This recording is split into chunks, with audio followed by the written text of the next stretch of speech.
se demonstrando ao longo do caminho, ao longo dessa jornada. Essa rivalização que a gente tem, ego, consciência, ela vai denunciando a nossa consciência. Por isso é muito implacável, porque pensamentos e sentimentos, esquemas mentais que você não percebia durante a tua vida inteira, começam a ser autodenunciados. Mas hoje eu tive uma percepção, assim, uma inspiração, dizendo que, Paulo, não se atenha às imagens. Você sempre diz que essa vida é um jogo de espelhos, e de fato ela é. Aquilo que a gente vê não tem nada a ver com os outros, mas tudo a ver com a gente. E às vezes a gente não gosta da imagem. A gente percebe primeiramente que essa imagem é boa, é perfeita, e você vai caminhando nesse caminho espiritual e essa imagem vai se deformando. E essa imagem não está dizendo que o teu ser é isso deformado, essa imagem turva que você está vendo. Mas ela está desmoronando a imagem da tua personalidade, que você acreditava equivocadamente, ingenuamente, espiritualmente falando, que você era perfeito. E agora essa imagem começa a refletir a partir da tua expansão de consciência, que ela, além de ser imperfeita, ela é muito mais imperfeita do que você acreditava que fosse. Mas essa inspiração vem falando assim, não se atenha a essa imagem. Ela não é real. Na verdade, a tua consciência está apenas denunciando a própria fragmentação dela. E esse caminho, ele exige, ele te cobra uma integridade, ainda que nós não a tenhamos. E como ele te cobra essa consciência, essa integridade, você vai ter que abandonar tuas fantasias, você vai ter que abandonar tuas ilusões, as tuas distrações. E você não vai mais conseguir se olhar no espelho. E aí vem um gatilho, uma armadilha do ego que fala para você assim, saia desse caminho. Esse caminho não está confortável.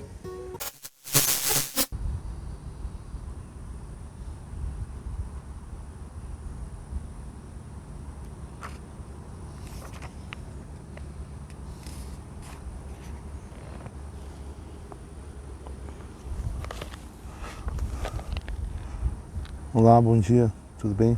Para você que acompanha o estudo das cartas de Cristo comigo, eu estou lendo a carta 3 e eu parei um pouquinho depois da parte que fala da semente, né?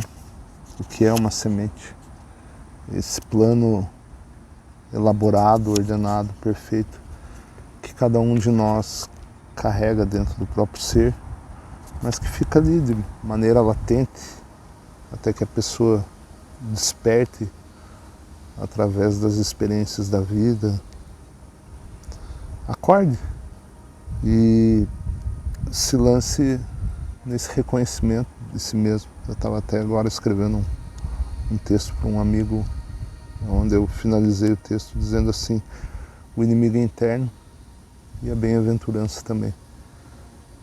Eu sei que é muito difícil você ter discernimento de quando que é teu ego falando, de quando que é a tua alma expressando, mas nesses momentos de absoluto silêncio você percebe a clareza, o discernimento do teu ser, como é convicto e como essa casca que nos protege, como ela cria dúvida, como ela é conflitante, como ela quer te tirar do caminho para seguir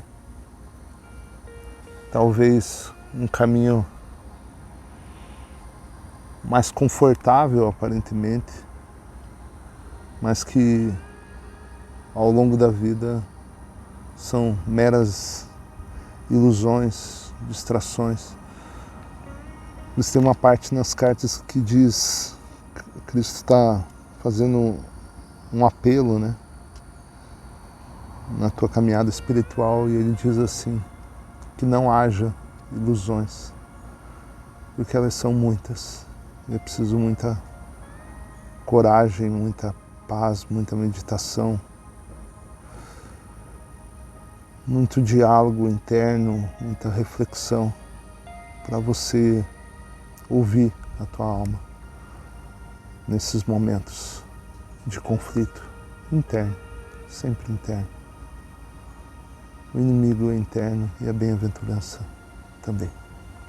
E a você que lê estas palavras, digo, não deixe ninguém se atrever a negar a verdade que trago, até que você também tenha andado o caminho da renúncia de si, que eu percorri na terra, e que tenha alcançado a mesma união com o Pai, e as alturas do conhecimento e a compreensão indiscutível que possuo. Quando você tiver alcançado tudo isto, já não terá nenhum desejo de negar essa verdade e será incapaz de deixar de se unir a mim e ensinar ao próximo. Até esse momento, mantenha-se em paz e não deixe que ninguém conheça a sua ignorância. Eu estou lendo a edição em inglês e não é mantenha-se em paz que está escrito lá, é mantenha-se calado até que isso aconteça. Isso foi um dos parágrafos que me inspirou e me motivou a falar das cartas. Não sei se a palavra ensinar está correta para o que eu faço aqui, mas compartilhar, tentar aprofundar no estudo desse conhecimento inacreditável que a consciência crítica trouxe para a gente. E sobretudo vivenciar, né? Tem uma parte que ele fala de você vivenciar minuto a minuto e é realmente isso. Então, todos esses parágrafos que a gente lê, particularmente falando a leitura que eu estou fazendo das cartas, eu li as nove cartas novamente, do começo ao fim, pela edição em inglês. Ela está muito parecida, mas realmente tem algumas palavras que foram substituídas e, enfim, me tocou diferente. E agora estou refazendo as 9 novamente e a compreensão é totalmente outra. É incrível como a nossa perspectiva vai ampliando, como vai ganhando um novo entendimento. Então eu percebo que esse parágrafo ele fala de você viver primeiramente esse conteúdo, viver esse conhecimento. E na medida que você vai vivenciando, realmente você não vai... Ele fala do presente, né? Que o maior presente que você pode dar a outro homem é as leis da existência e as leis cósmicas. E a gente sintetiza isso, passa de uma maneira mais simplificada, de uma maneira mais pragmática para as pessoas, mas realmente você vai ganhando tato ao longo da caminhada e vai sabendo com quem compartilhar, quando compartilhar e tendo essa intuição. Isso, infelizmente, é por tentativa e erro que ocorre, mas é muito maravilhoso quando você fala e a outra pessoa se sente tocada e ela adere a esse conhecimento e depois para frente ela te dá um feedback e você percebe que ela continua, ainda que seja implacável esse caminho, mas essa bem-aventurança ela vai se demonstrando ao longo do caminho, ao longo dessa jornada. Essa rivalização que a gente tem, ego-consciência, ela vai denunciando a nossa consciência. Por isso é muito implacável, porque pensamentos e sentimentos, esquemas mentais que você não percebia durante a tua vida inteira, começam a ser autodenunciados. Mas hoje eu tive uma percepção, assim, uma inspiração, dizendo que Paulo, não se atenha às imagens. Você sempre diz que essa vida é um jogo de espelhos, e de fato ela é. Aquilo que a gente vê não tem nada a ver com os outros, mas tudo a ver com a gente. E às vezes a gente não gosta da imagem, a gente percebe primeiramente que essa imagem é boa, é perfeita, e você vai caminhando nesse caminho espiritual e essa imagem vai se deformando. E essa imagem não está dizendo que o teu ser é isso deformado, essa imagem turva que você está vendo.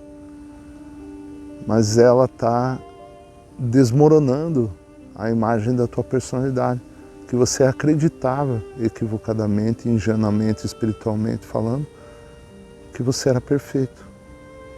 E agora essa imagem começa a refletir a partir da tua expansão de consciência, que ela, além de ser imperfeita, ela é muito mais imperfeita do que você acreditava que fosse.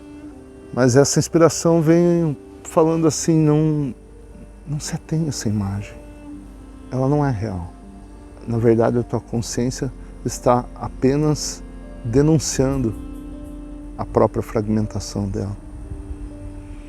E esse caminho, ele exige, ele te cobra uma integridade, ainda que nós não a tenhamos. E como ele te cobra essa consciência, essa integridade, você vai ter que abandonar tuas fantasias, você vai ter que abandonar tuas ilusões, as tuas distrações. E você não vai mais conseguir se olhar no espelho. E aí vem um gatilho, uma armadilha do ego que fala para você assim, saia desse caminho. Esse caminho não está confortável. Você está perdendo coisas na vida. Isso não é muito forte, isso é só uma rivalização interna. Nos momentos que você está em baixa, espiritualmente falando, que você está com uma energia, que você está num estado de letargia, por assim dizer, e quer te tirar do caminho. Mas veja, o que essa rivalização quer? Ela quer o aparente conforto daquela consciência humana, onde não há rivalização, onde não há não ceder a impulsos. Ela quer esse conforto mental, emocional, que é apenas uma aparente ilusão. Em outras palavras, ele está dizendo assim, olha, a tua vida aqui não está boa, vamos comprar uma casa de praia, vamos comprar uma casa de campo e lá a nossa vida será perfeita. Isso é tudo uma projeção. Você vive na tua mente. Então toda essa projeção externa de que aqui está ruim e lá será melhor é uma projeção do ego. É uma projeção desses impulsos gêmeos de ligação e rejeição que querem apenas te defender. E ele cria essas histórias mentais, essas projeções psicológicas que são ilusões. E você precisa vivenciá-las para enxergar, para aprender. E toda vez que você enxerga e você recruta essa integridade da tua consciência, você se torna mais forte, mais convicto. Talvez a convicção é essa que a parábola da semente está trazendo. Esse conhecimento da identidade, essa fortaleza interior que está sendo recrutada. Logo, as ilusões precisam cair. A imagem tem que desaparecer. Essas rivalizações fazem você se ajoelhar e você pensar em desistir.